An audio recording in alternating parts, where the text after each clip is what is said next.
आज दुनिया की सबसे शक्तिशाली अंतर्राष्ट्रीय संस्था पर ही सवाल उठ रहे हैं। सवाल है कि क्या यूनाइटेड नेशंस यानी कि संयुक्त राष्ट्र की सबसे ताकतवर संस्था यूनाइटेड नेशन सिक्योरिटी काउंसिल आज की दुनिया के लिए प्रासंगिक रह गई है या फिर नहीं। क्योंकि हाल ही में खुद संयुक्त राष्ट्र के महासचिव एंटोनियो गुटेरेस ने एक बड़ा बयान दिया है।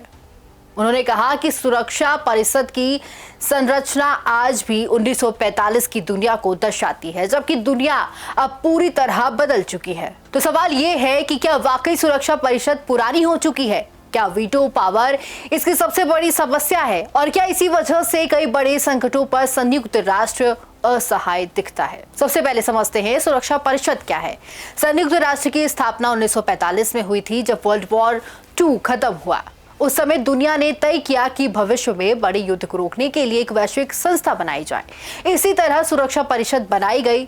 इसका मुख्य काम है दुनिया में शांति बनाए रखना, युद्ध रोकने के लिए फैसला लेना, आर्थिक प्रतिबंध लगाना और जरूरत पड़ने पर सैन्य कार्रवाई को मंजूरी देना। सुरक्षा परिषद में कुल 15 सदस्य होते हैं। इनमें से 5 स्थायी सदस्य हैं, United states, Russia, China, France, United kingdom, और बाकी 10 अस्थायी सदस्य होते हैं जिन्हें 2 साल के लिए चुना जाता है। लेकिन असली ताकत इन 5 स्थायी सदस्यों के पास है, क्योंकि इनके पास वीटो पावर होती है। अब जानते हैं कि आखिर वीटो पावर क्या है। वीटो का मतलब है एक देश पूरे प्रस्ताव को रोक सकता है। अगर सुरक्षा परिषद में किसी प्रस्ताव के समर्थन में 14 देश और सिर्फ एक स्थायी सदस्य विरोध कर दे तो प्रस्ताव पास नहीं होगा। यानी एक देश की ना पूरी दुनिया के फैसले को रोक सकती है। 1945 में यह व्यवस्था इसलिए बनाई गई थी ताकि बड़ी शक्तियां संयुक्त राष्ट्र के साथ बनी रहें, लेकिन आज यही व्यवस्था सबसे बड़ी समस्या बन गई है। वही महासचिव एंटोनियो का कहना है कि सुरक्षा परिषद आज की दुनिया को नहीं दर्शाती है। सोचिए, अफ्रीका का कोई भी देश स्थायी सदस्य नहीं, लैटिन अमेरिका का भी कोई स्थायी प्रतिनिधि नहीं, एशिया से सिर्फ चाइना स्थायी सदस्य है, जबकि दुनिया की सबसे बड़ी आबादी वाला देश इंडिया भी इसमें नहीं है। यानी दुनिया बदल चुकी है, लेकिन संस्था अभी भी 80 साल पुरानी संरचना पर चल रही है। अब बात करते हैं कि आखिर वीटो पावर कैसे फैसला रोकती है। पिछले कुछ सालों में कई बड़े संकट ऐसे रहे जहां सुरक्षा परिषद कोई ठोस फैसला नहीं ले सकी।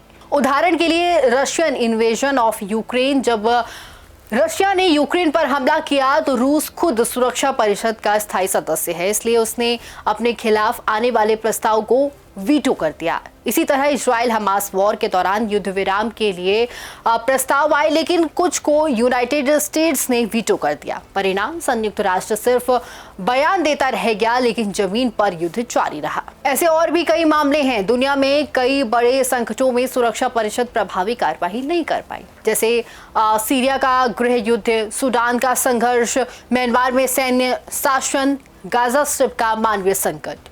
इनमें कई बार प्रस्ताव आए, लेकिन वीटो पावर की वजह से निर्णायक कार्रवाई नहीं हो सकी। यही वजह है कि कई विशेषज्ञ कहते हैं कि सुरक्षा परिषद अक्सर राजनीतिक प्रतिस्पर्धा का मंच बन जाती है, ना कि शांति का समाधान। वहीं भारत पिछले कई दशकों से सुरक्षा परिषद में सुधार की मांग कर रहा है।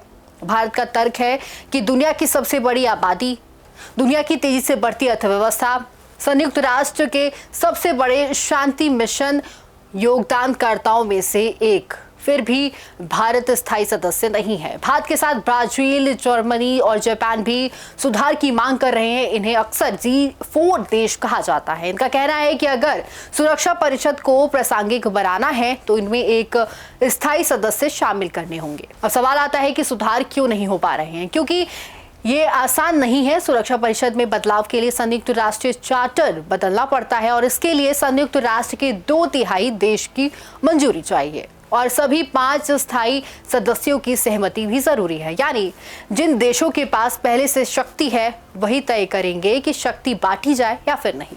यही वजह है कि सुधार की चर्चा 30 साल से चल रही है, लेकिन अभी तक कोई बड़ा बदलाव नहीं हो पाया है। क्या संयुक्त राष्ट्र अब कमजोर हो गया है? ये सवाल आज दुनिया भर में पूछा जा रहा है, क्योंकि कई बड़े युद्धों और संकटों में संयुक्त राष्ट्र प्रभावी भूमिका नहीं निभा पाई है। कुछ विशेषज्ञ कहते हैं कि सुरक्षा परिषद धीरे धीरे राजनीतिक गतिरोध का शिकार हो गई है।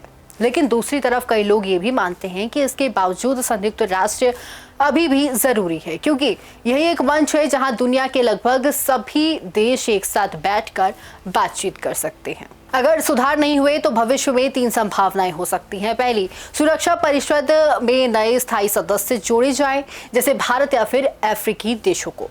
दूसरी, वीटो पावर को सीमित किया जाए। तीसरी, या फिर दुनिया के देश सुरक्षा परिषद के बाहर नए वैश्विक मंच बनाना शुरू कर दें। संयुक्त राष्ट्र सुरक्षा परिषद का उद्देश्य था दुनिया में शांति बनाए रखना, लेकिन आज सवाल उठ रहा है कि क्या ये संस्था अपने मूल उद्देश्य को पूरा कर पा रही है। खुद महासचिव एंटोनियो का कहना है कि ये परिषद अभी भी 1945 की दुनिया में अटकी हुई है और इसे 21वीं सदी में प्रासंगिक बनाना है तो इसमें सुधार अनिवार्य है। अब देखना यह है कि क्या दुनिया की बड़ी शक्तियां अपनी शक्ति साझा करने को तैयार होंगे या फिर सुरक्षा परिषद धीरे धीरे सिर्फ एक प्रतीक बनकर रह जाएगी। ऐसे तमाम बड़े अपडेट्स के लिए प्राइम न्यूज के डिजिटल प्लेटफॉर्म को जरूर फॉलो करें। नमस्कार।